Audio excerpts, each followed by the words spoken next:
नाज़रीन अस्सलाम वालेकुम। मैं हूँ इमरान वसीम। नाज़रीन, प्रोग्राम में सबसे पहले तो हम बात करेंगे जो आज इस्लामाबाद हाई कोर्ट से बानी तहरीक इंसाफ इमरान खान की तोशाखाना 2 केस में जो ज़मानत मंजूर हुई है।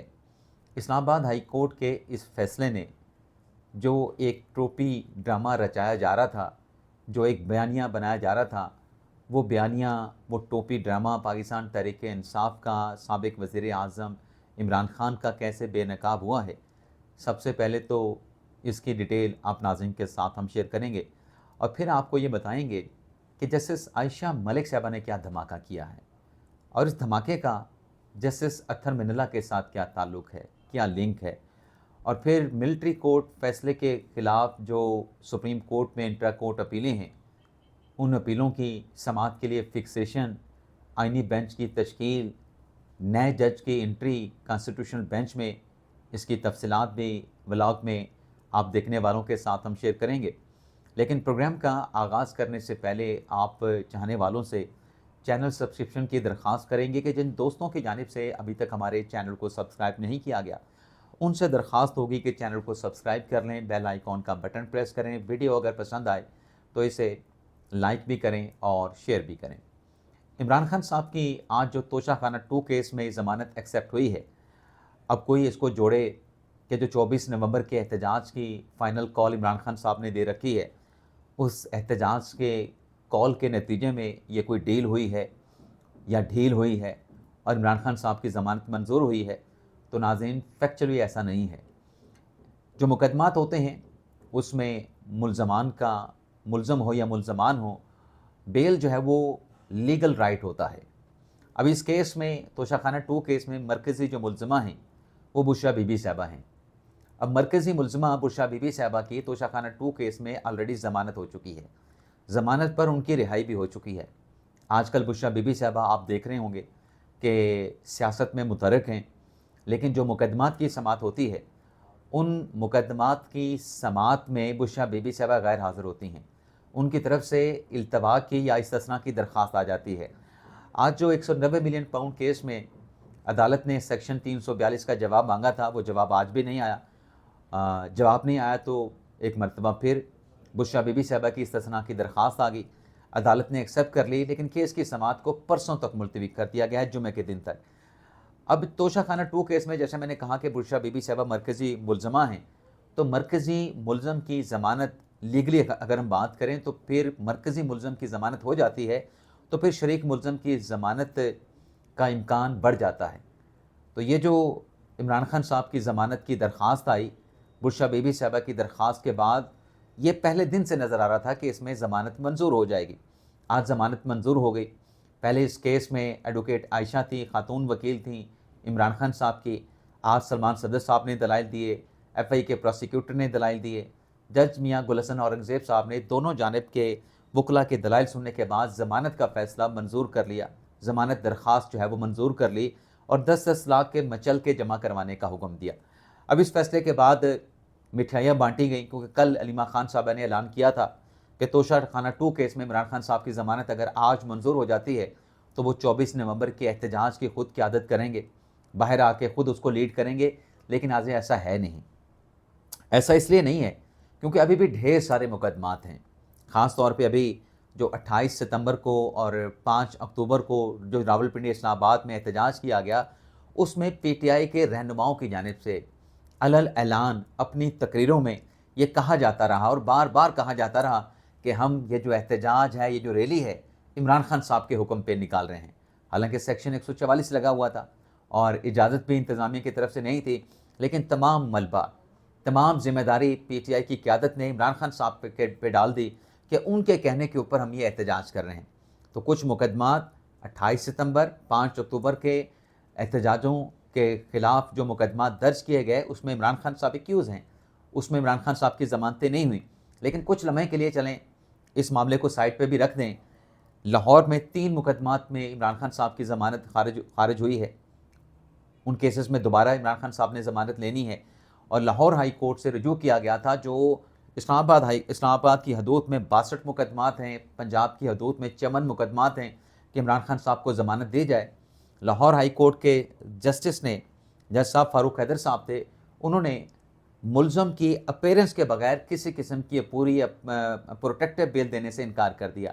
रावलपिंडी इस्लामाबाद की अगर हम बात करें तो 9 मई के 14 मुकदमात में इमरान खान साहब की ज़मानत हो चुकी है, लेकिन उसमें ज़मानती मचल के जमा नहीं हुए। 5 9 मई के केसेस में इमरान खान साहब जो हैं वो जुडिशल हैं इस वक्त। और फिर जैसे मैंने कहा कि अक्टूबर सितंबर में जो मज़ीद मुकदमात का इंदराज हुआ, उसमें शुनीद है कि इमरान खान साहब की गिरफ्तारी आज इस केस के बाद डाल दी जाएगी और खान साहब बाहर नहीं आ रहे। ये जो मिठाइयाँ और खुशियाँ मनाई जा रही हैं, ये ठीक है, ज़मानत हुई है, आप खुशी मनाएं, लेकिन खान साहब बाहर नहीं आ रहे। खान साहब अंदर ही रहेंगे फ़िलहाल जेल में। तो अब टोपी ड्रामा क्या था? टोपी ड्रामा ये था कि हमें अदालतों से रिलीफ नहीं मिल रहा, अदालतें हमारे हक़ में फ़ैसले सादर नहीं फरमा रही, इसलिए हम एहतजाज के लिए निकले हैं। हम एहतजाज के ज़रिए इमरान खान साहब को रिहा करवाएंगे। अब आप देखें कि अगर ये बयानिया दुरुस्त है तो फिर अदालतें रिलीफ तो दे रही हैं, फिर अदालतों को रिलीफ तो नहीं देना चाहिए था। अगर ये बयानिया दुरुस्त है कि अदालतों से रिलीफ नहीं मिल रहा, इसलिए हमारे पास सिर्फ एक ही रास्ता है और वह एहतजाज का रास्ता है, प्रोटेस्ट का रास्ता है, धरने का रास्ता है, तो अदालतें से रिलीफ भी मिल रहा है, बरीयत की दरख्वास्तों के ऊपर भी रिलीफ मिल रहा है, बाकी भी रिलीफ मिल रहा है, ज़मानतें भी। लेकिन बहरहाल आज इस्लामाबाद हाई कोर्ट के इस फैसले से वो जो टोपी ड्रामा था कि अदालतों से रिलीफ नहीं मिल रहा, तो इस्लामाबाद हाई कोर्ट के फैसले ने साबित किया कि आपका जो बयानिया है वो झूठा है। अदालतें आपको रिलीफ दे रही हैं, आपको रिलीफ मिल रहा है।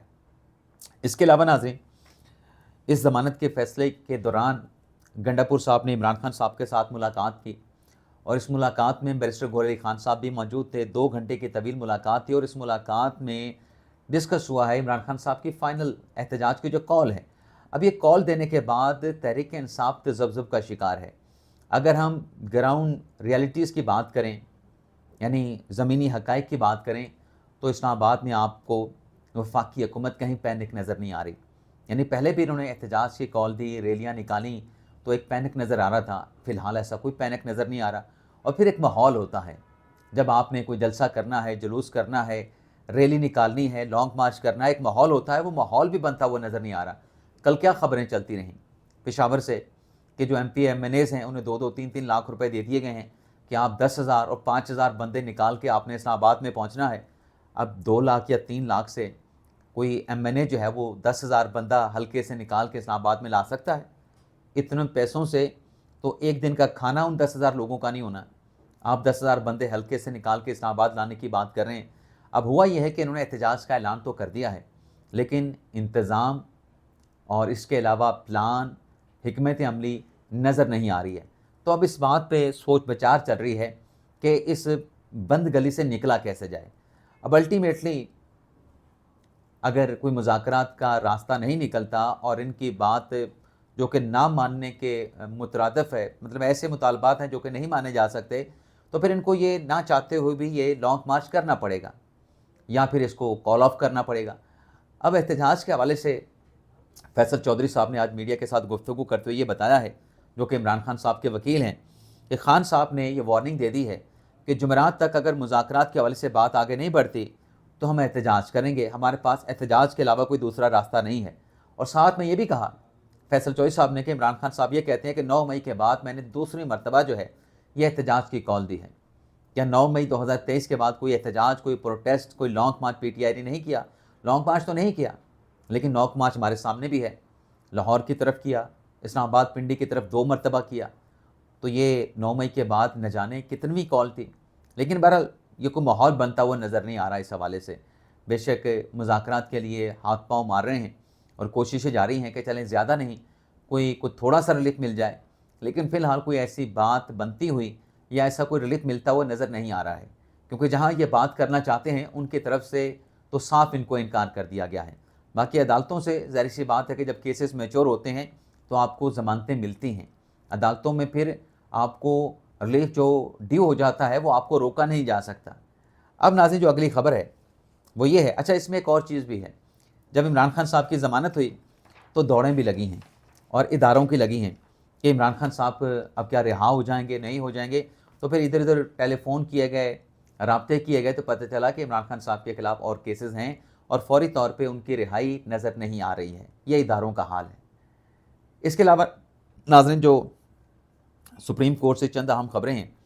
एक तो जो फ़ौजी अदालतों में सिविलियन के ट्रायल को सुप्रीम कोर्ट ने गैर आइनी, गैर कानूनी करार दिया था, उस फैसले के खिलाफ जो इंट्रा कोर्ट अपीलें थीं, उनकी फिक्सेशन के लिए जो कॉन्स्टिट्यूशनल जजेस कमेटी है उसका इजलास हुआ है जस्टिस अमीनुद्दीन खान साहब की सरबराही में, जिसमें जस्टिस जमाल मंदू खेल साहब, जस्टिस मोहम्मद अली मदर साहब थे। तो उन अपीलों की फिक्सेशन के हवाले से गौर किया गया तो बात ये सामने आई कि ये जो अपीलें इंट्रा कोर्ट आई हैं, इसको आखिरी मरतबा 7 रुकनी लाजर बेंच ने सुना था। और अगर हम इन अपीलों को समाअत के लिए फ़िक्स करते हैं तो हमारे पास दस्तयाब जजेस भी 7 हैं, लेकिन उसमें एक जज जो है वो आयशा मलिक साहबा हैं, जो कि पहले 5 रुकनी बेंच में ये मुकदमा सुन चुकी हैं। तो इंट्रा कोर्ट अपीलों में जस्टिस आयशा मलिक साहबा नहीं बैठ सकती, वो आउट होंगी और उनकी जगह पे किसी नए जज को शामिल करना पड़ेगा। तो जजेस कॉन्स्टिट्यूशनल जजेस कमेटी ने फैसला किया है कि एक और नए जज को नॉमिनेट करने के लिए, जो कि 7 रुकनी बेंच में शामिल हो, जो नॉमिनेट 7 जजेस हैं, उसमें आयशा मलिक साहब जब निकल जाएंगी तो फिर 7वां जज आपको इन इंट्रा कोर्ट अपीलों को सुनने के लिए जुडिशल कमीशन से लाना पड़ेगा। तो कमेटी ने अब जुडिशल कमीशन से कहा है कि एक नए जज को नॉमिनेट करें, ताकि ये जो फ़ौजी अदालतों वाली अपीलें हैं इन्हें समाअत के लिए फ़िक्स किया जाए। तो जुडिशल कमीशन का इजलास 25 नवंबर को होना है सिंध हाई कोर्ट में आइनी जजेस की नॉमिनेशन के हवाले से। तो इसमें एक नए जज का भी जो है वो इंतखाब हो जाएगा। तो एक तो नाज़रीन ये डेवलपमेंट हुई है। इसके अलावा नाज़रीन जैसे आयशा मलिक साहबा ने एक धमाका किया है, एक बड़ा अहम फैसला जो कि मई 2024 में रिज़र्व किया गया था, 7 माह के बाद ये फ़ैसला जो है वो अदालत की जानिब से अनाउंस कर दिया गया है। ये नाज़रीन फ़ैसला है जो F14 F15 में हाउसिंग सोसाइटी और हाउसिंग फाउंडेशन के हवाले से जो ज़मीन और उसकी अलॉटमेंट और उसमें सरकारी अफसरान के प्लॉट और जजेस के जुडिशल अफसरान के प्लॉट, इस मामले पे ये फ़ैसला महफूज किया गया था, जो कि आज जस्टिस आयशा मलिक साहबा ने सुनाया है। और हाई कोर्ट में ये फ़ैसला जस्टिस अत्तर मिनल्ला साहब ने सुनाया था, जस्टिस अत्तर मिनल्ला साहब ने तहरीर किया था। अब फैसला क्या है, आयशा मलिक साहबा ने जो लिखा है उसमें नाज़रीन जस्टिस आयशा मलिक साहबा ने अपने फ़ैसले में, और इस बेंच में जस्टिस मुनीब अख्तर और जस्टिस मोहम्मद अली मदर साहब शामिल थे। फैसला आयशा मलिक साहबा ने तहरीर किया, लेकिन 3 रुकनी बेंच में जैसे मैंने कहा कि मुनीब अख्तर और जस्टिस मोहम्मद अली मदर साहब शामिल थे। इस फैसले में अत्तर मिनल्ला साहब का जो इस्लामाबाद हाई कोर्ट का फ़ैसला है उसे गैर आइनी और अख्तियारात से तजावुज़ करार दिया गया है। 14 सफ़ात का ये फ़ैसला, जिसमें आयशा मलिक साहबा ने यह लिखा कि इस्लामाबाद हाई कोर्ट ने प्लॉट से मुतल्लिक़ इस नज़रसानी शुदा पॉलिसी को गैर आइनी करार दिया, जो कि हाई कोर्ट में कभी चैलेंज नहीं हुई थी। फैसले में कहा गया है कि 22 नवंबर 2022 को प्लॉट्स की नज़रसानी शुदा पॉलिसी उस दिन अदालत में पेश की गई जिस दिन अदालत ने इस केस का फ़ैसला महफूज किया था।